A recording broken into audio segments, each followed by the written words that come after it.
Apakah cara niat solat witir 2 rakaat yang betul dan sah tak? Sebab ada dengar lapar aku solat witir 2 rakaat tidak sah, tidak betul. Bagus soalan ni. Pasal ada duduk kehir baru ni. Nah, ada viral. Nah. Ada orang kata kalau kita niat aku atau sahaja aku semayang witir 2 rakaat tidak betul. Jawabnya ya, memang persoalan ini ada dibincangkan oleh ulama fiqh. Okey, memang betul apa yang dibincangkan itu betul.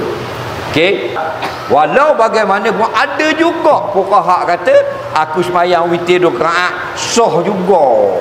Faham? Mana khilaf juga. Cuma pendapat yang masyhur dalam mazhab Syafi'i, sebaiknya jangan kata aku semayang witir 2 rakaat. Walaupun ada ulama yang berkata boleh. Jadi al-ikhtilaful fuqaha rahmatul lil ummah. Perselisihan ulama fiqh keringanan bagi kita semua. Tak payah bala. Mudah-mudahan taklah sampai tidak sah. Cuma sebaiknya kita keluar pada khilaf, kita niat aku semayang 2 rakaat muqaddimah witir adalah lebih elok. Okey?